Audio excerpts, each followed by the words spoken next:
All right, everybody, I'm back. It should be the next day for you. We're gonna do the flywheel real quick, and that is 33 Newton meters. All right. Now we're gonna take some brake cleaner, and we're gonna clean our crankshaft off a little bit.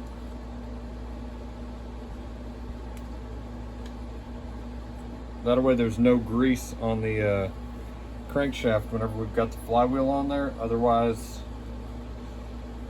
the taper doesn't work as perfectly and you wind up shearing off your flywheel key, because even at the proper torque, you got that grease in there between the flywheel and the taper, and then that one's, gosh darn it.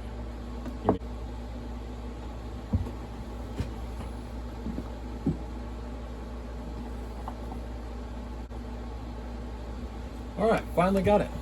Took a second. I kept bumping the key just barely, and it would knock it out. Not even hard, just barely tap it, and all of a sudden it was back out. All right, so that's finger tight, not all the way in yet. We're going to screw our piston stop in real quick. All right, and I didn't turn that thing over very fast or very hard.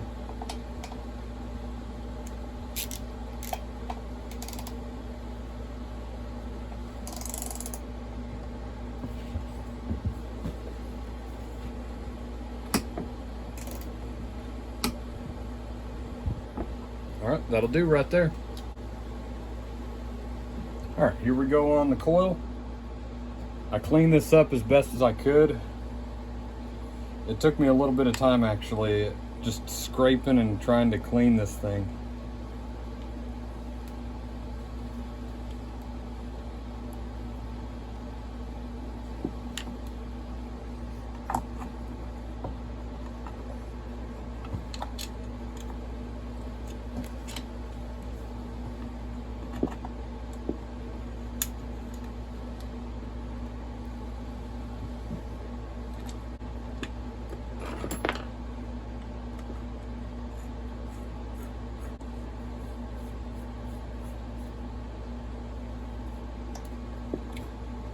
Okay. All right, so what I do, right there's my magnet. I rotate the magnet over to the coil. Then I press my coil with my hand, no crowbars, up against the flywheel and snug it down. Here we go.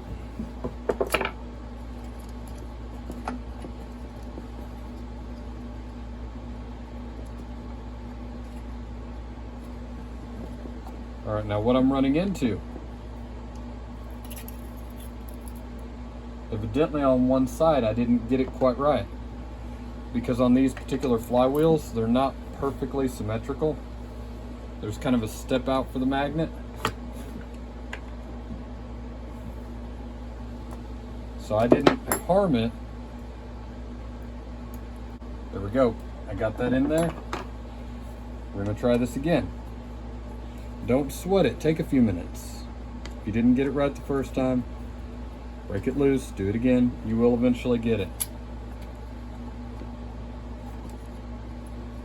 Okay, right there, we're good. So I'm gonna tighten that third one up, and then we're gonna go ahead and do our starter cover.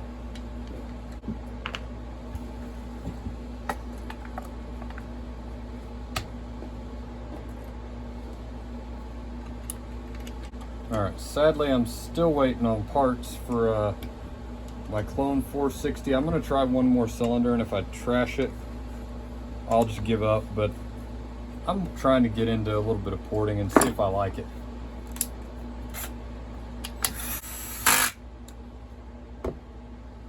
There we go. Okay, this is from Sawzilla. It's Proline. This is a decomp plug. I'm gonna plug mine instead of putting another decomp in there. There's nothing wrong with them. I'm just not as big a fan. I tend to just like plugging them and rolling on.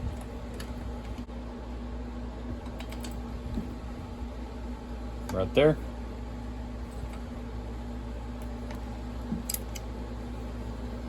All right.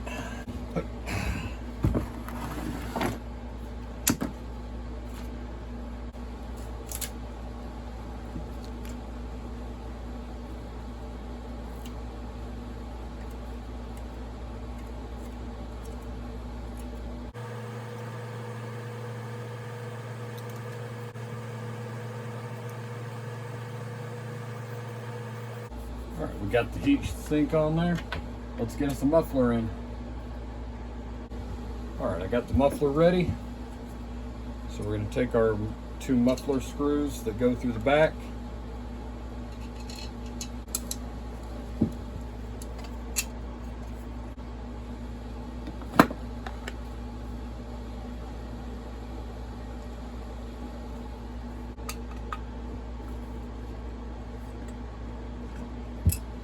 There we are.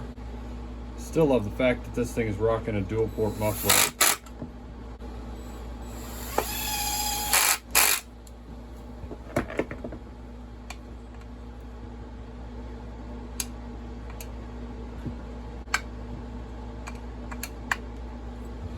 All right, now let's put the top cover on.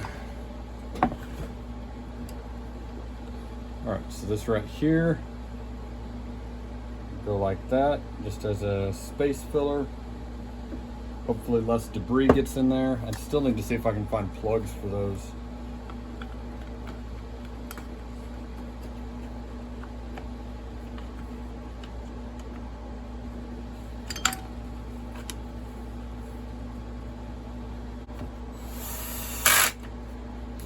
All right, there's that. Let's get us a wrap handle on here in a second, and I think we're just about ready to do a carb kit.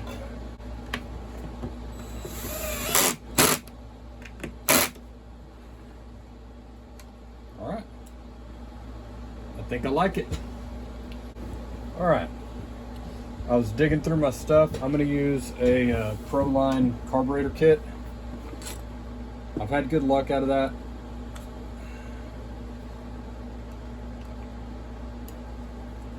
They do really well, actually. I've not had any issues out of the Proline kits yet. Probably the only reason I'm going to do a kit on this right now is just to make sure the diaphragms aren't stiff.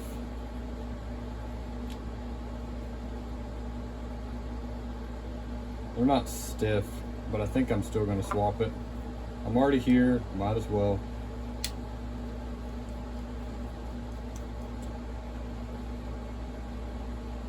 It's actually in really good shape. But I think it can do with a kit. I don't see any debris. Everything looks okay to me.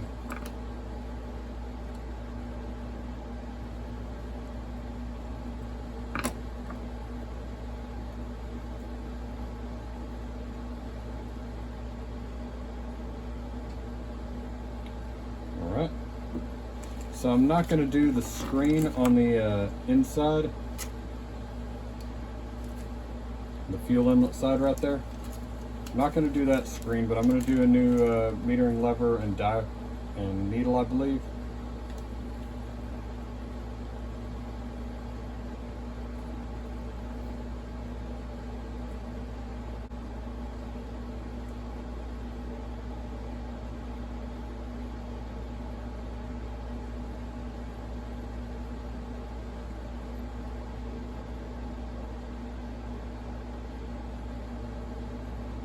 So that's how it needs to go right there.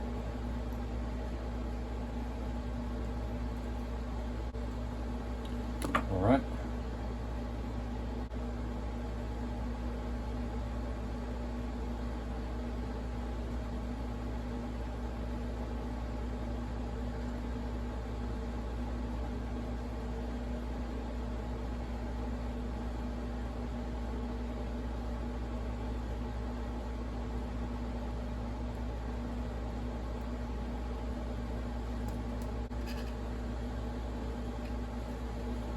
That's how you set your metering lever height.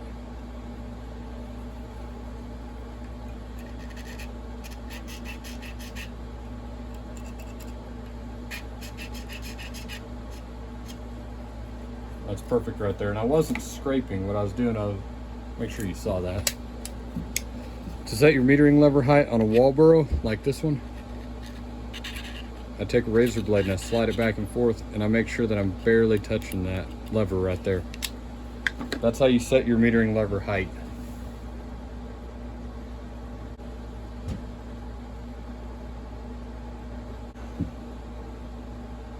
Get it lined back up. Okay. All right, there we go. Everything should work. Give me a few seconds and we'll get it put it on. All right, so what we're gonna do here, make sure you can kind of sort of see what I'm doing. All right, so this right here goes down and goes around your intake boot. And it basically keeps you from crushing it. Then you take this ring and that goes inside of your intake boot. And if you don't have those in there, you can actually end up with a small air leak that's going to drive you bonkers for the next however long it takes you to find it. All right, that goes down there.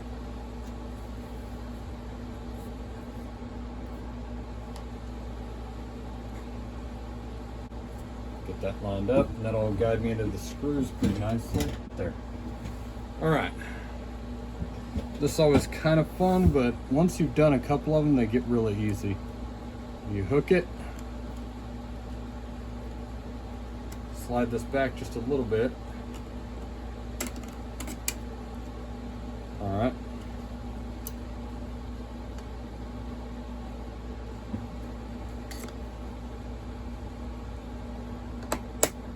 There we go. Down to even using Bosch plugs, because that's all my steel dealer carries anymore. All right, now for this right here. All right, that thing should line up relatively well. There we go.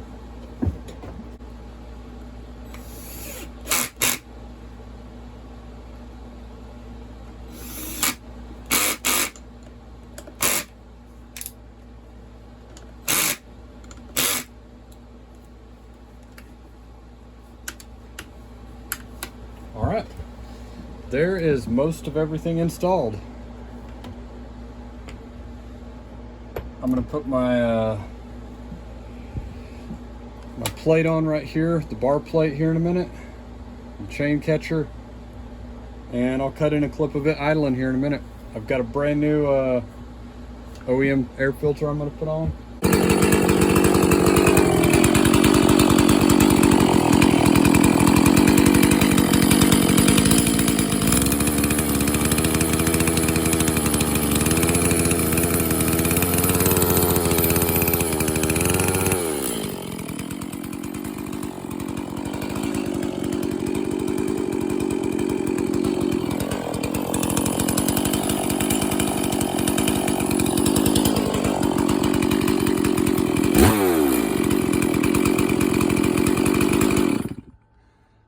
Well, that thing started on about, I'd say, the third or fourth pull. It started really easily. I had no issues with it. Tuned it. Didn't even really have to tune it. I didn't change a whole lot. I kind of fattened it up a little bit, so I'm sure it's not running lean. Other than that,